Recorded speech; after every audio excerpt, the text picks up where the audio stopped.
you doing? Hiya. Yeah, I'm good. What about you? I'm not too bad. I'm not too bad. Welcome back, guys, to Style Over Substance with me, Scarlett. And myself, Mim. How's your week been, Mim?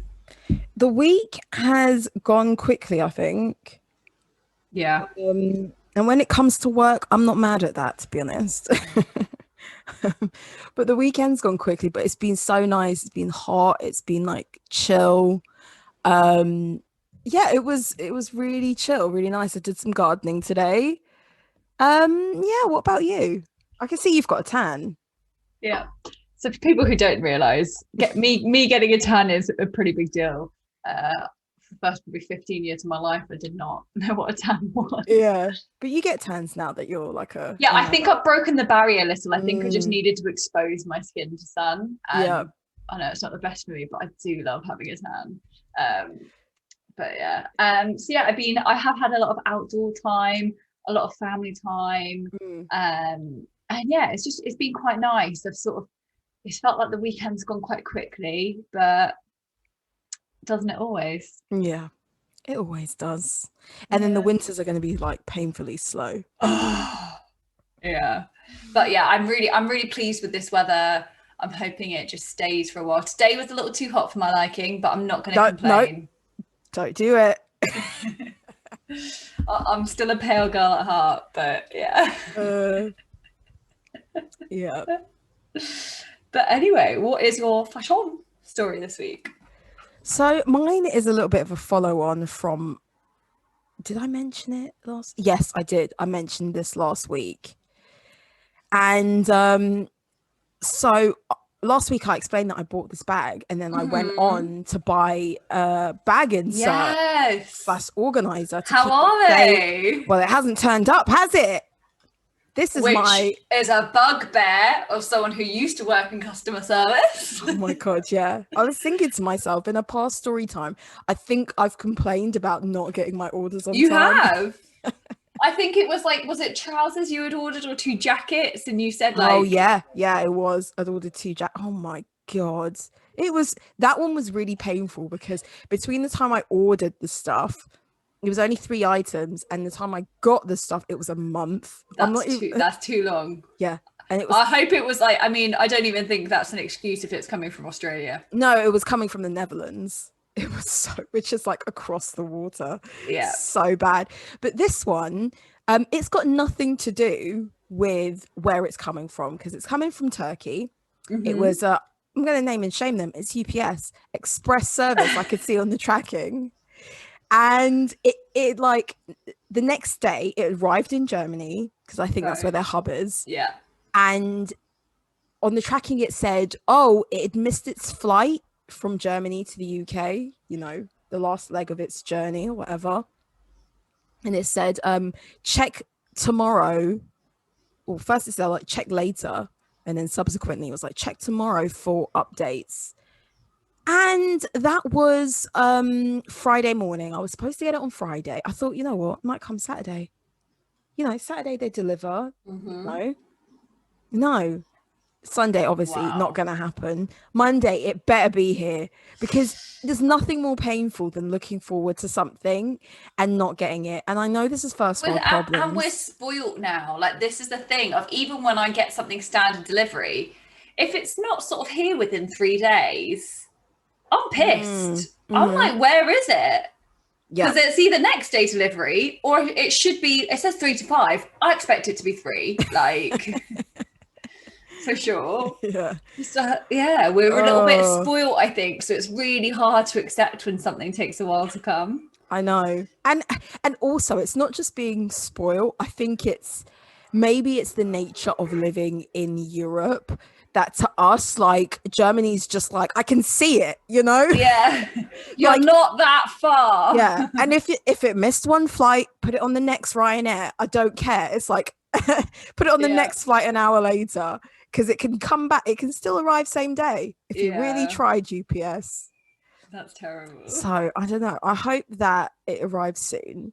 I've already started putting stuff in my bag just to like give it good vibes, good energy, Good vibes. manifest the bag. Have you taken it outside yet? No. This is why I really want this thing, because I'm not going to use it until I have it.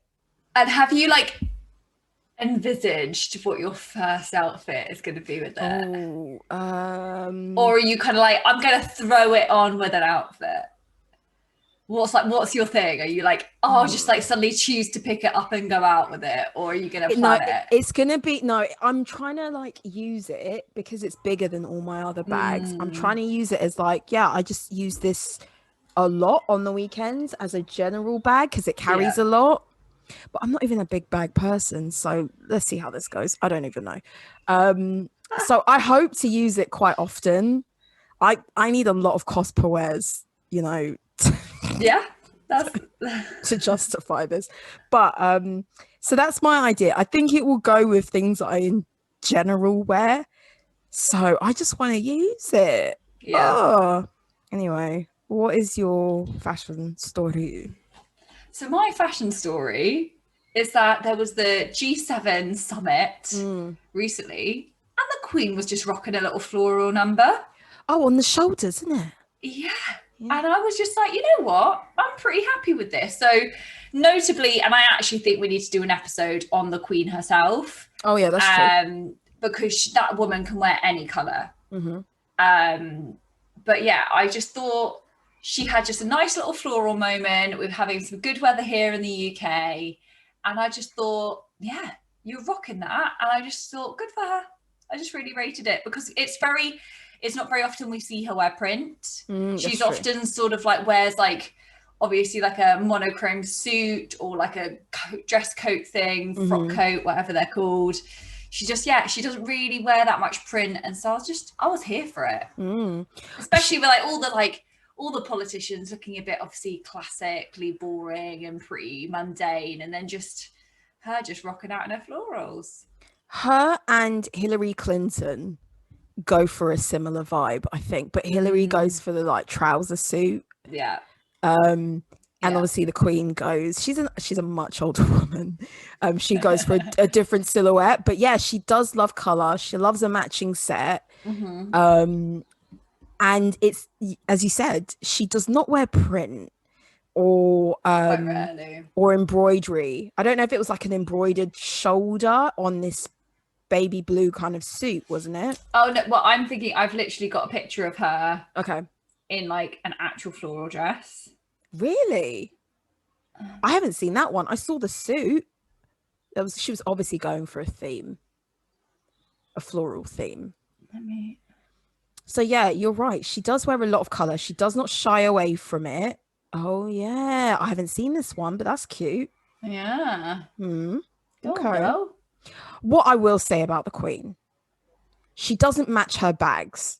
She's got one black bag, or maybe she's got like doppelgangers of the same bag. And she's rocking a black bag with every single color. It doesn't matter. Sometimes it's white. Sometimes it is white. I think so. I might be wrong. But, you know, like we'll touch on this on our Queen episode, but her bag is quite pivotal. She uses it to communicate with her staff. Really? What hand she holds it in and stuff like that. Oh, okay. Let's do an episode about that because I might learn something. But I was just like, you know what? I suddenly thought florals for spring. Mind blowing. But then I was like, it is when it's the Queen. So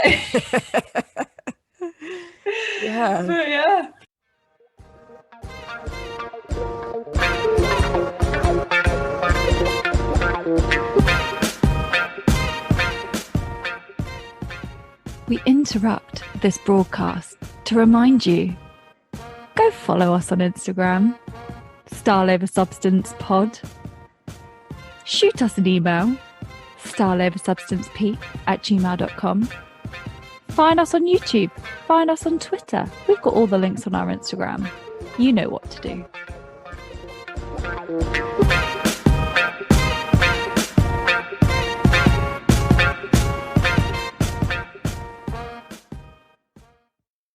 But anyway, this week, quite topical because today I'm celebrating my parents' 40th wedding anniversary. And coincidentally, we want to talk about weddings, the connection to the fashion industry, dresses, all of it. Yeah. All of it. It's a massive topic, and guys, we're not going to do it justice, but it's the first time we've ever tackled a topic like this. And it's weddings are quite obviously the most pivotal fashion moment you as a civilian will ever have in your life. Do you know what I mean? It's like I'm not one of those people who likes to make weddings into it's your big day and you've got to look perfect and stuff. I'm not really into that, but undoubtedly it's like the most important outfit you're going to wear, isn't it? And that is obviously intrinsic to fashion. And also over the past few years, like the price of weddings and wedding dresses and suits and stuff just go up and up and up. So it's just definitely a fitting topic for us.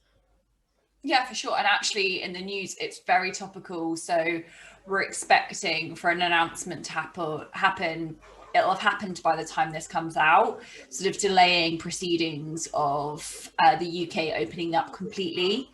But they're also preempting that maybe that won't apply to weddings because that industry has been hit so terribly that I think they're trying to find some way to sort of enable weddings, whether that's like, you know, we've had some major sporting events recently and everyone gets tested beforehand. So like why that can't happen with a wedding, I don't know.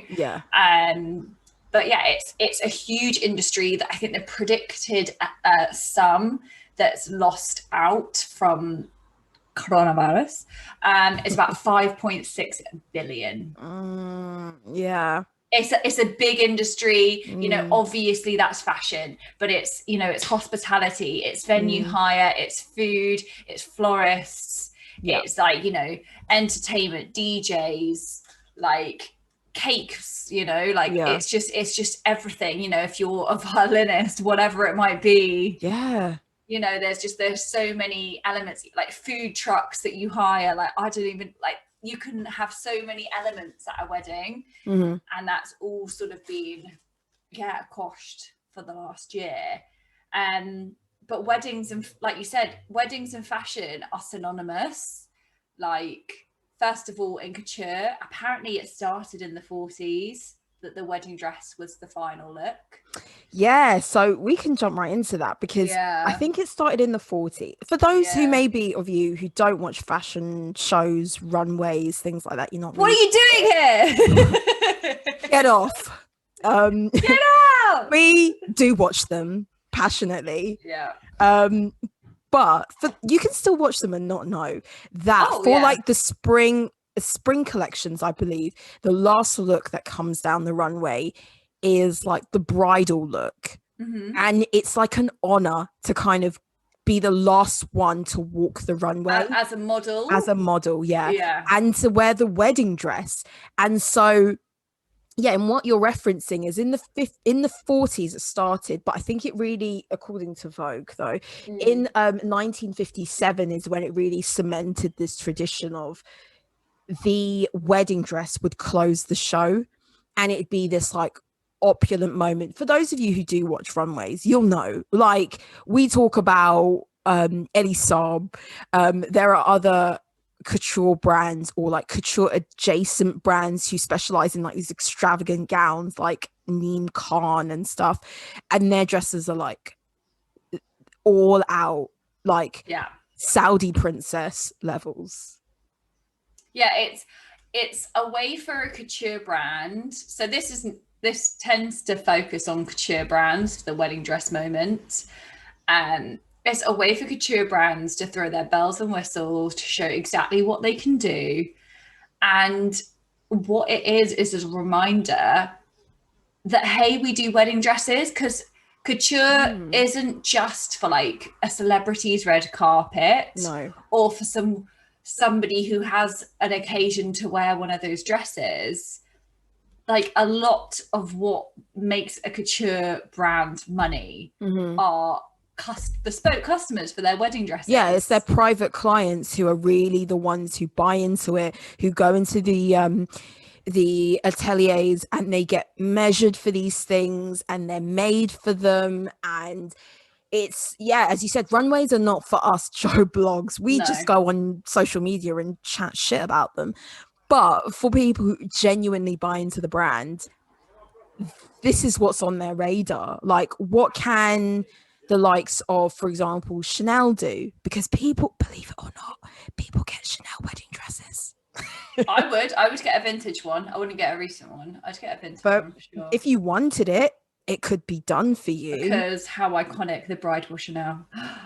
Yeah, exactly. But I think also the one occasion nowadays that people throw their money at are weddings. And we'll go a bit later on maybe into like the pricing on weddings and stuff like that.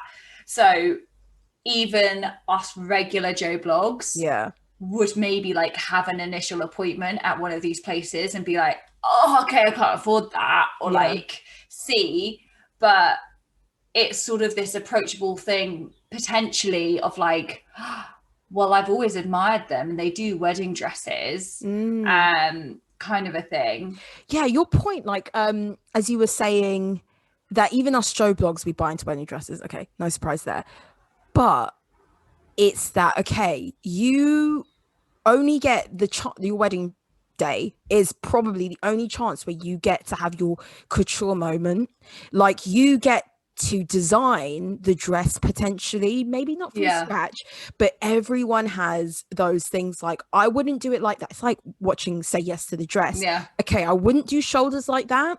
I would get them to change the shoulders or add a sleeve or add a belt, and that's essentially our moment of having that like atelier experience. And you know, when they go to, oh my god, what is that really expensive and famous bridal shop in New York? Kleinfeld's. And you come with like inspo already, and whether it's from the runway, okay, I like how it flares, I like how it looks, I like da da da da da, and then you go and do a cheaper version of couture looks.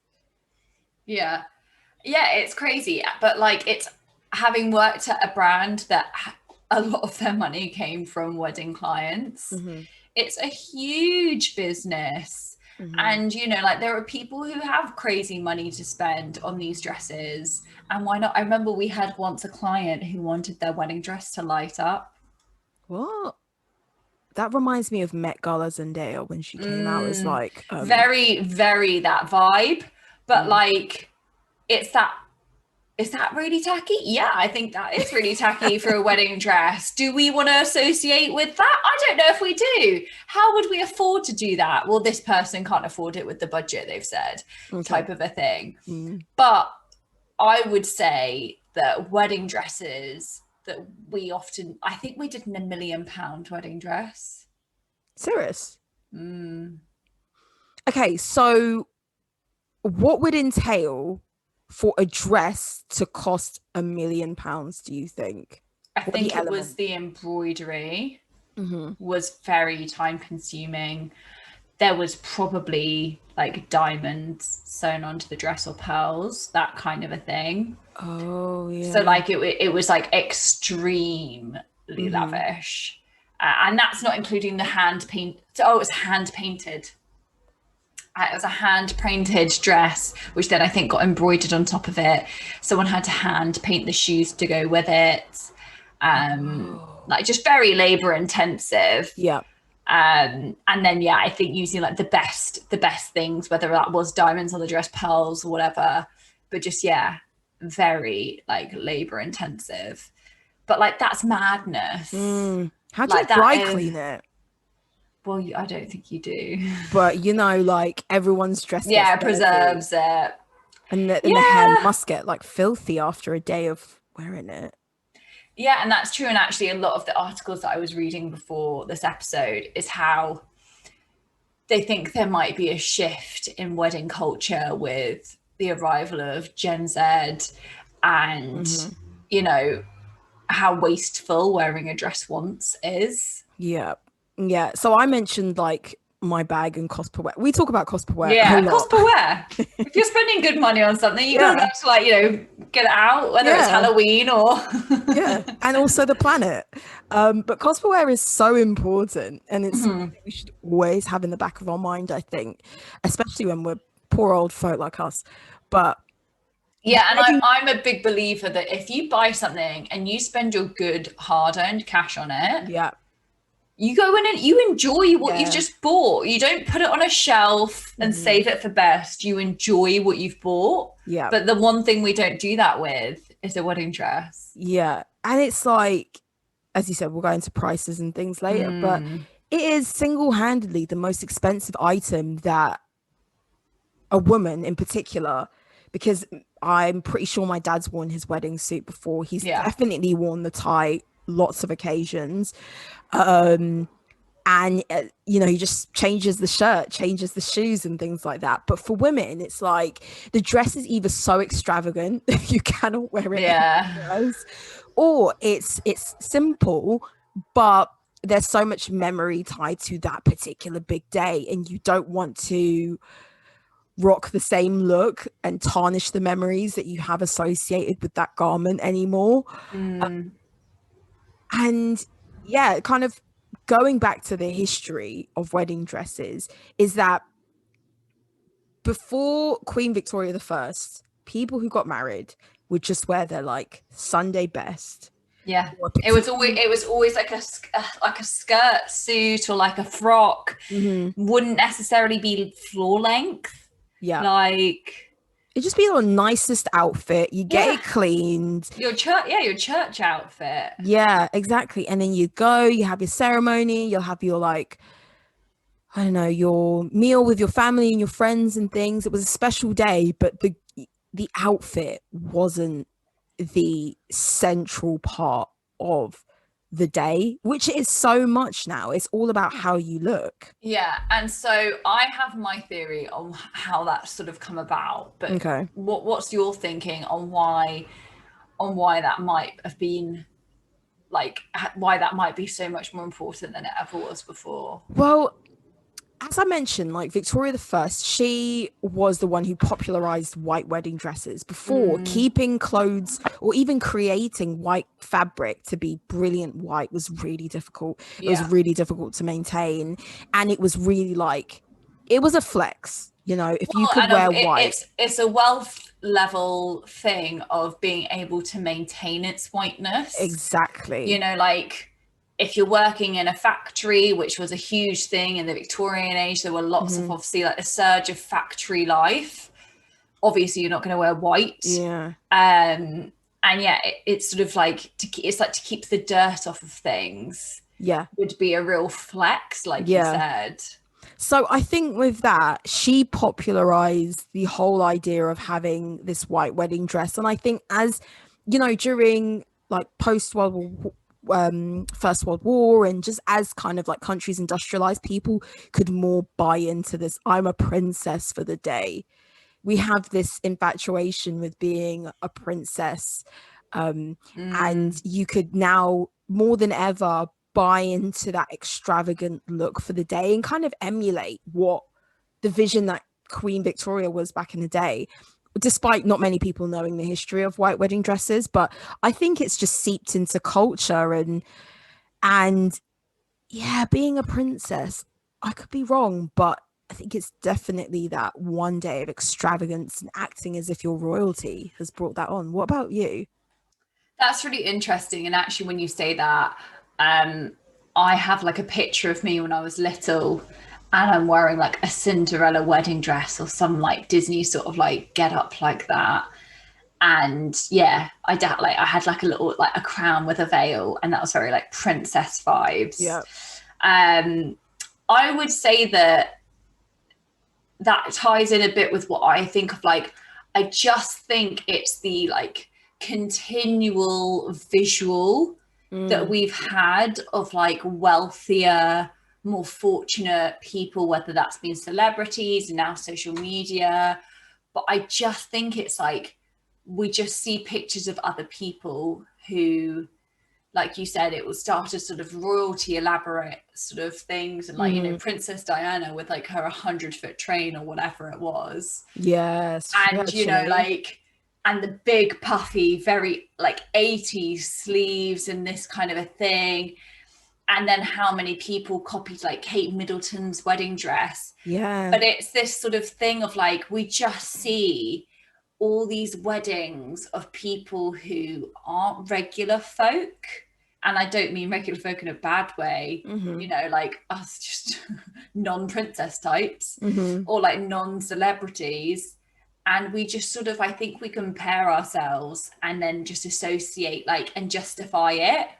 Like, I think it was like Kim Kardashian on the Keeping Up with the Kardashians. She quite heavily documented the run up to her wedding with Chris Humphries, the notable 72-day wedding, her going into Vera Wang, her having a relationship with her, getting a dress. I bet that caused a surge in people who are like us wanting a Vera Wang wedding dress. You know, Vera Wang was incredibly popular and she's before like that, but she's one of the most popular wedding dress designers. But like for context, her dresses start at $3,000 and they go up to like $7,000. And I'm sure obviously Kim's were more than that.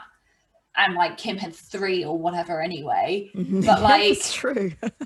But for a regular person to spend upwards of $3,000 on a dress is a lot. Yeah, as you said about watching royal weddings over the years, I think definitely that's had such an incredible imprint on us visually, you know. But if we take it back to Queenie, her coronation was the first televised coronation. Yeah. And there was like, what, 70 million people watched it. It was like incredible amounts of people who watched it on TV. And that in itself, although it's not a wedding dress, it's an incredibly elaborate gown. Yeah. The train, the of her like cloak or whatever. Her cloak, exactly, like her cloak that she wears, the crown that she wears, the scepter that she holds. These are all elements that we pick and introduce into weddings now. It's definitely about royalty. I know that in, for example, Nigerian weddings, the bride and the groom will sit, you know, you have the table, like the front table where the family and the bride and groom sit. Well, they also have like a stage, and I've seen it in a number of weddings. It might not be all Nigerian weddings, but they have like a stage, and then they have like these 2 chairs which are like thrones, and the bride and the groom will sit there and will watch the kind of proceedings of the night, and like the master of ceremony and stuff, you know, as they have like different things throughout the course of the evening. And it's that emulation of royalty which is with weddings, definitely. And then, I mean, remember when Prince William and Kate got married, the way they were gushing over her sister's bum in that I know, it was like, I'm sure they were like everyone frantically googling like bridesmaid dresses of like, how can I get peachy bums in a in a bridesmaid dress. It's insane. But Reese Witherspoon, I read, she had a pale blushing pink wedding dress. I haven't actually seen it, but I've read about it. And the US like consortium of like wedding planners and things like that, they said that they definitely saw an increase in pastel toned wedding dresses. And then Adut Akech, who's a model, when she walked the the autumn winter 2018 catwalk for Chanel, and she was the last one to walk, and she wore this mint green tweed suit with a veil, and that was supposed to be their wedding look. Awesome. That I can see how what we see or bleeds into these trends, whether it's color, whether it's shape, whether it's style. Yeah, it's so true. And actually, even like, I know how many people who like, so in Gossip Girl, Blair Waldorf wore a blue Ellie Saab gown, like a couture gown for her wedding with Spoiler alert, Chuck Bass.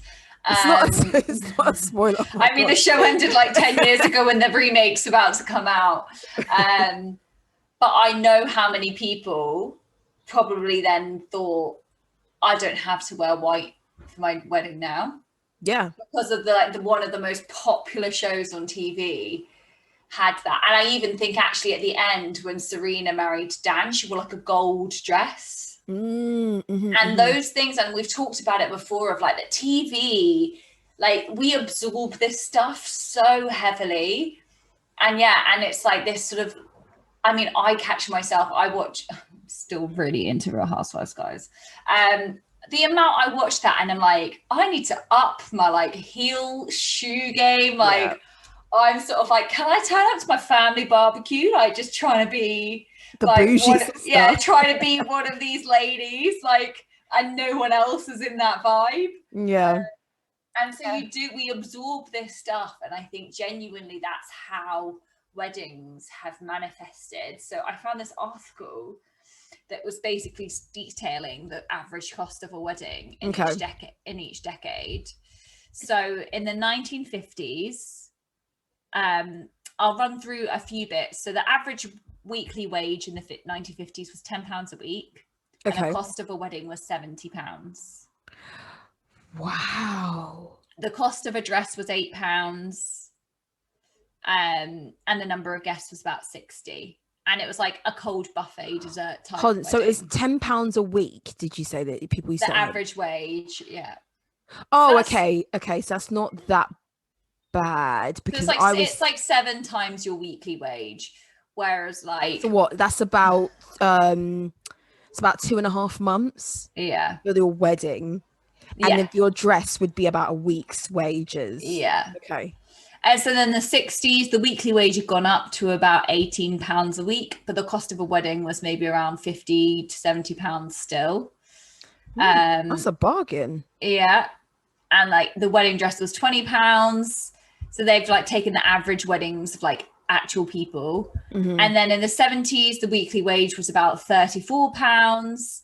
And the cost of the wedding was £100. Still cheap. That's a month. That's half a month. Yeah, the dress is 30 quid. And then we leap up to the 80s. Oh, yeah. And we know the 80s. Power dressing. Big fashion moment, you know? You had Diana getting married in the 80s. Yeah, so ironically, Diana and Charles got married. They would be celebrating 40 years this year if they had stayed married and she was alive. We're not here for conspiracies, guys. So in the 80s, the weekly wage rockets up to £145 a week, and the cost of a wedding is over £1,000. Okay. And the cost of a wedding dress is like 120. Okay, so that's about let's say it's about 8 weeks' wages. Yeah.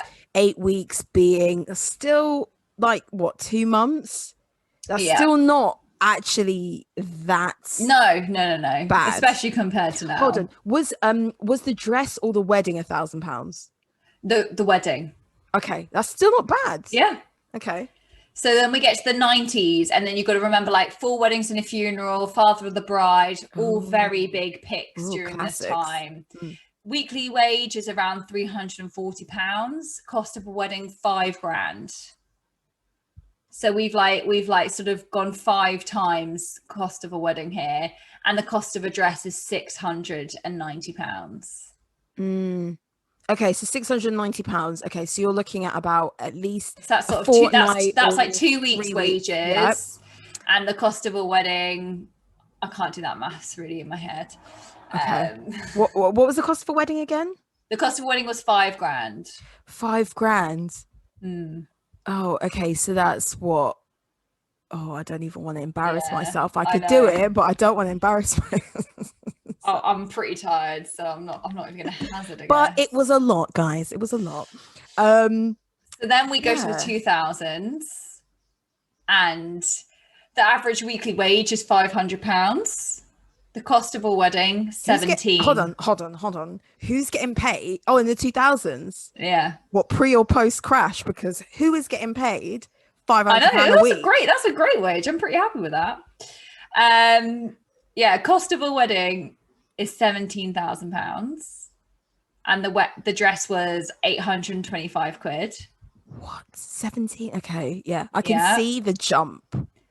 And then by the 2010s, the average wedding cost was over 20. Oh, yeah, we see it continue to grow. Mhm. It was about 26 grand. And then by 2019, the average wedding cost hit over 30 grand. And how much was the dress? Do you know? They didn't break that down, I'm afraid. They just rounded it all up. My most recent figure on wedding dresses in the UK around 2019-18, I think it's about £1,500. But obviously you can get a good little number that's a lot cheaper. And in fact, that's a good segue into kind of what we've seen in past like 5 years. We've seen places like Warehouse, I think. Yeah. Maybe like ASOS, I think. Oh, but even Ted Baker and Whistles, like lots of high street places have been like buying into this idea of affordable wedding dresses. Yeah, for sure. And yeah, on ASOS, definitely they've had a real sort of surge of it. They do a lot of like wedding guests, and I guess they realize that some people just aren't heading to a wedding boutique to spend thousands of pounds.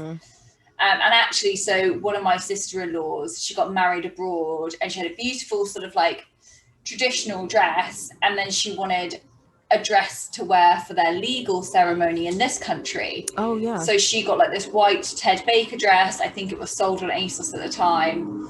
And so she wore that for like their legal ceremony, and then actually wore that to change into in the evening to be able to dance better for their their wedding abroad. But yeah, we've also now come into a time where one dress is not sufficient. And I'll be honest, would I change? Yeah, you would. Probably not out of indulgence for dresses. It's because I like to dance like a maniac. It's true. And I don't want a dress to hold me back. I'm not saying I'm a good dancer. I just like to dance. Scarlett's enthusiastic. I appreciate it. Yeah, I'm enthusiastic as a dancer. I love a boogie. Yeah. But yeah, we are now at a point where people justify 3 outfits. Yeah. Back to Kim Kardashian's wedding, because I know this sounds silly and it's not like Grace Kelly when she got married, but it kind of was, because Grace Kelly back in the day, she married a count of Monaco or something. Yeah. And she was a Hollywood actress who married into royalty, and her dress has become like iconic over the years. Yeah. Still looks beautiful though. But Kim Kardashian was, I don't want to say she's Grace Kelly. I'm not saying that, guys, but just follow my train of thought. Her dress was one that was imprinted in my brain. I'm trying to I'm remembering a few of them, yeah. And I remember thinking, the head thing. Exactly. I remember thinking, oh my God, she looks incredible. And just being like, oh my God, I didn't know someone could look this good on their wedding.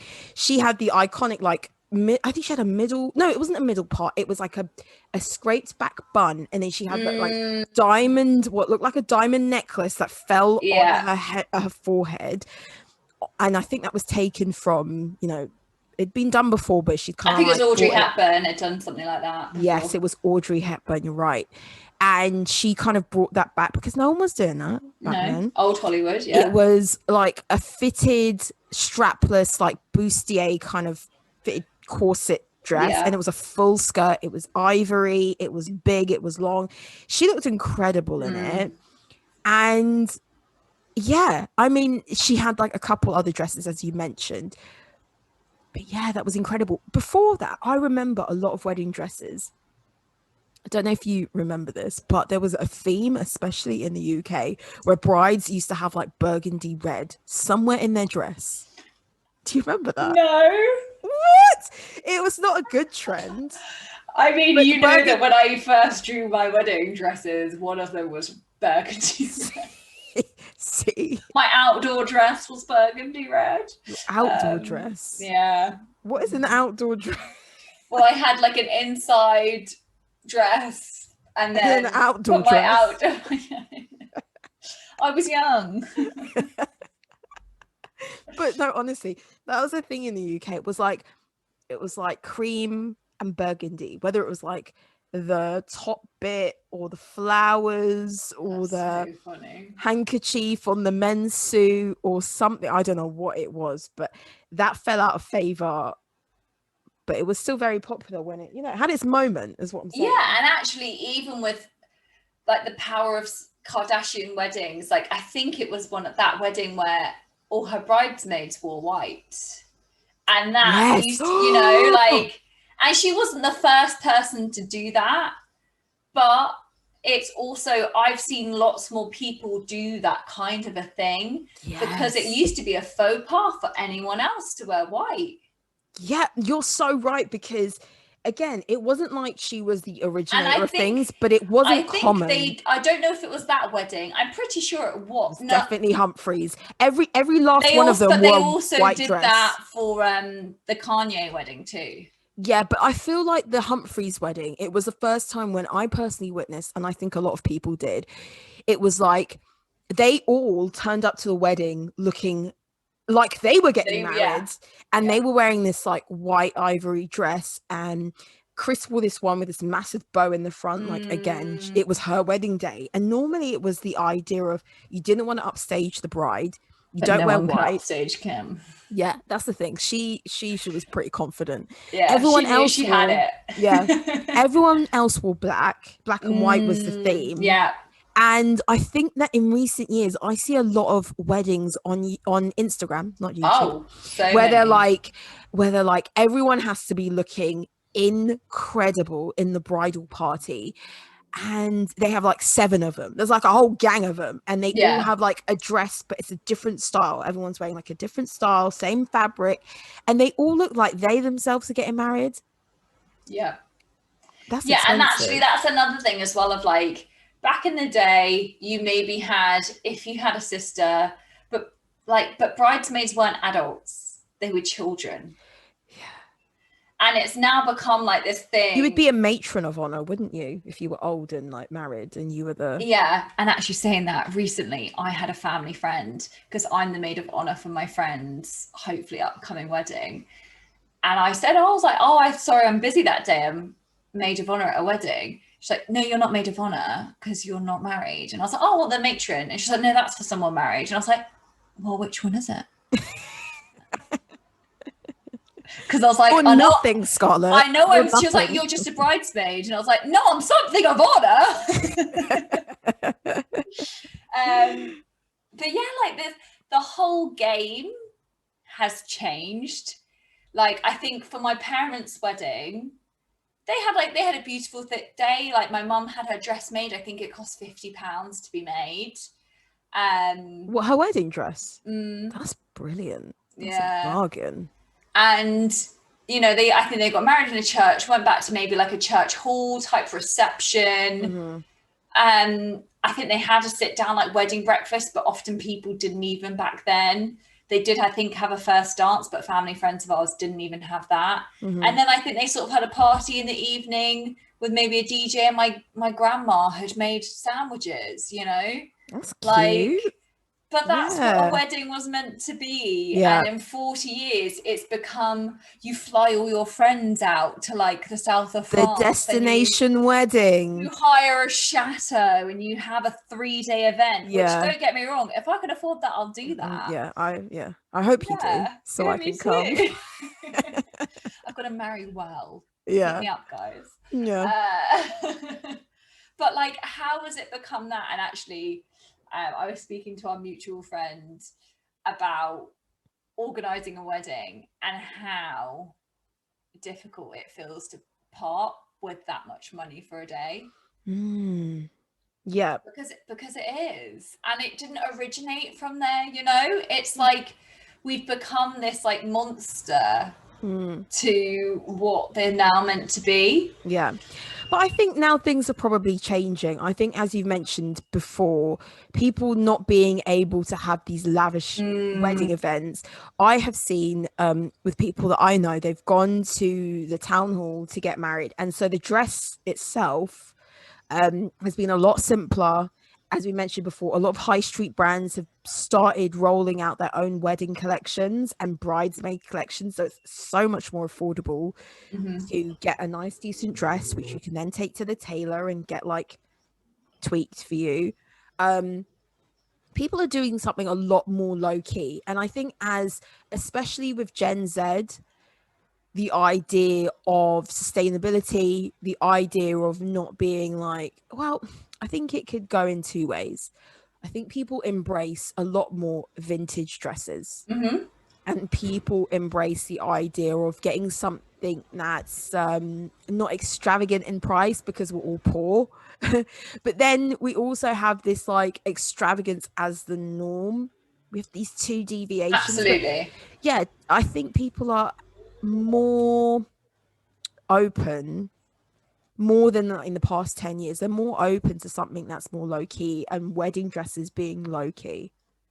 And also, like, I think there's been a real surgence of it not having to be a dress. There's loads of people who don't necessarily, you know, like as time goes on, the percentage of people who maybe want a religious ceremony has probably diminished more than it had 40 years ago. And so you can go to a registry office and you could wear a suit, you could wear whatever. You know, we see, I think it was even like Laura Whitmore wore a white suit for a registry office with Ian Sterling. She looks amazing. Yeah. Like, I'd happily, if I looked like that at my wedding and it wasn't some big white dress, I'd be ecstatic. A wedding suit is one of my options. It's a white suit. It's double-breasted. It has to be, with some platforms, like incredibly high shoes that I can't walk in. And a white beautifully made blazer can be worn for the rest of time.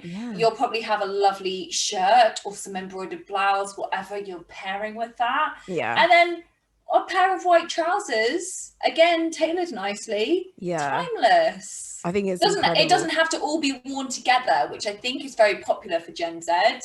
It's like, I can wear the top that I wore, and like a lot of people as well, maybe if they want 3 dresses, they just change like the top of the dress, or like put on some like beaded number, you know, because you don't need 3 dresses. That reminded me of something. I don't know how, but it did. And it's the idea of like, I think there was this little spell. Bearing in mind, I've never been married, but I remember there was this. You think? As far as I know, I'm not married to some like man in like Kentucky somewhere. I don't know. But, I remember there being this, especially with the, you know, Say Yes to the Dress and Bridezilla and like watching those shows. I think at some point in time, people were becoming more preoccupied about the theme of their guests. So you would give your guests a dress code, like come in pastel colors or come in black and white, like Kim did, or policing what your guests come in. And for your guests, it's expensive. I mean, we haven't even touched on, and maybe this could be a second episode of like dressing for a wedding, you know? We're all in the culture. And actually, as much as like I'm not a big fan of like, I've worn it once so I can't wear it again. I've got stuff I've worn so many times, but I'd be more inclined to do that for like an occasion like a wedding. What, buy something new or wear something secondhand? Buy something new. As a guest, it's so heavily photographed. And also it's so, you evoke memories with emotions. And a wedding is such an emotionally happy occasion. Well, it should be, especially if you're a guest and you're watching your friends get married or family member. That, I don't know if that sort of would tempt me to not want to wear it like at a second wedding.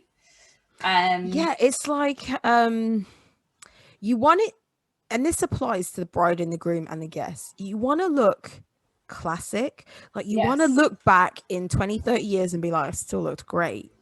That's so difficult. I once heard this line and I really like it, is that the way to have a timeless wedding dress is for someone to not be able to tell what year you got married.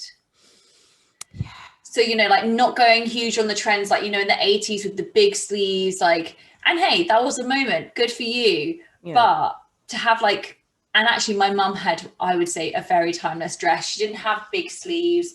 It was sort of like long sleeves, very like just A-line fit, like just very timeless. And I don't think, other than like maybe the quality of the photography, you'd be able to age it. And I've like, that line has always stuck in my mind. Yeah, that Like, I think that's excellent advice, but I will caveat your point and say that I think the 80s are the only decade where if your dress was an 80s dress, it's still gonna be incredible, and it's still gonna be like, that was the 80s, like, except Diana, you know, that kind of vibe. The perm, the frills, the lace, the sleeves. Yeah, it's ridiculous, but we love that for that decade. Yeah. But then I also think you wear what you want to wear. You know, it is one day. If you're spending good money on it, you best love it. And I would say that, like, long gone are the days where you're gonna wear like your mum's wedding dress. I sure as hell am not, and I think my mum's wedding dress was nice. My mum. So like, for this, and if you want to repurpose it and you want to turn that dress into a nice top, or like, I just feel like you've got to like use it or sell it on. What's the point in it hanging in your wardrobe? Secondhand wedding dresses. My other sister-in-law wore a secondhand wedding dress. It was a dress she loved. It was a dress she wouldn't have bought had it been firsthand. So it had money off of it as being secondhand. It was a bride that had got pregnant before her wedding, so couldn't wear it. So it had never been worn. Oh. And that's good. Like, why not? I think that that is definitely something that we see more of. People are not so adverse to buying dresses that had been worn before, or maybe been bought by someone else, never worn, but you're going to buy it off like eBay off them or whatever. Renting as well. Absolutely. When we see like Rent the Runway and things like that. And also a really good way of avoiding like crazy prices is buying a designer white dress. It's not a bridal dress, but it's a designer white dress, maybe on the outnet, and just repurposing it as your wedding dress. I think we've seen deviations from the traditional avenues of getting a wedding dress, and I think it's so much better. I definitely go down that avenue.